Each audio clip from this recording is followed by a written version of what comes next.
Multipliers, what is happening? We are obviously in the month of sales, and of course the landscape has sales have changed. And when I started processing, like, who's one of the go-to guys as a community that we want to hear from, obviously John Martinez. Probably most of you guys know that name.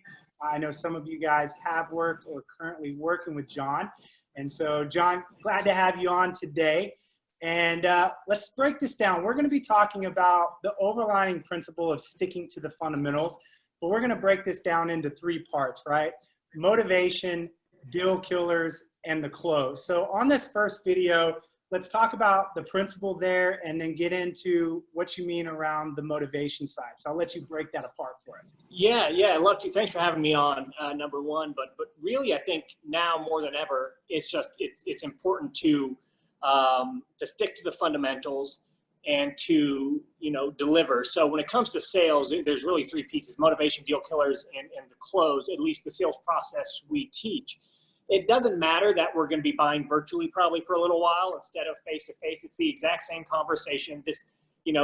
What's happening now didn't change how people make decisions. It didn't change how people process decisions or what they think about when selling a house. The only thing that might be changing, and not even for everyone, just for some, is the method of communication we use. So, I'll just jump into the first one. Motivation. I work with a lot of investors, and usually when they start with us, they think of motivation as just a checkbox. Like, do they have it or do they not have it? But what the more successful investors do, and I guess the ones, when I say more successful, what I mean is the ones that are continuing to win deals, even when there's higher offers on the table, they spend a lot of time talking about the specific motivation. They don't just check the box, they check it and then they hang out there for a while and really try to understand someone's motivation as far as how long you've been thinking about this. Let's get into the weeds and talk about, how this situation, the house, how it's actually impacting you. And what they find is that more they just keep that conversation alive, which doesn't take much. It could just, you don't have to have crazy, salesy questions. Just really, how long has that been going on? Tell me about that. You got to be kidding me. Stuff like that, just to keep the conversation flowing around motivation. The urgency to take action gets turned way up, and there's some psychological principles behind that. But the urgency gets turned way up, and they feel compelled to do something about an issue. Think about it like pain, right? If you're in a little bit of pain, you might pop an Advil or something. If you're in a tremendous amount of pain, you'll do almost anything you can to get rid of it.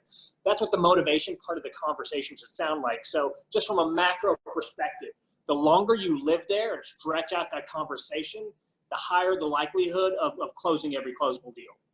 And although motivation, as you said, is motivation, do you see that the circumstances behind motivation and why people are selling is going to stay consistent? Or are you beginning to see changes, like a new set of circumstances we might not have seen before, to drill down on the motivation side? Yeah, maybe on the surface layer, but when you get deep into the conversation, it's always the stuff. It's always about personal impact. I'm stressed out because of this. I'm not able to do these things. I want to do this thing over here, but I'm not able to. So it always comes down to it's always the same with personal impact. It's affecting my relationships, my family members. It's always the same when you get down to the bottom of that kind of motivation funnel. Now, there's different reasons on the surface why they're experiencing that stuff. You just got to dive deeper into how it's personally impacting that person. Yeah, that's a great point. And I love the really analogy or description you give there. At the surface, it might change. But once you get below the surface, those same pain points are usually or always going to stay pretty consistent for people across the board. Yeah, I mean, think of like out of real estate. Think about maybe why people take action in their everyday life, buy all kinds of stuff. Let's talk about like at the bottom of the funnel, it could be, I don't feel good about myself. My ego's taking a hit. Now at the top, the surface layer, that could be, I'm not happy with the way my body looks. I'm not making enough money. I don't have the right car. I don't have the right followers, right? All that stuff on the surface all funnels down to, I don't feel good about myself and I need to take action. So that's just another way to look at it. The surface issues change, but it's always something personal. Yeah, great perspective. Well, John, thanks so much for part one on motivation and minimum multipliers. We'll catch you on part two. Thanks so much, buddy.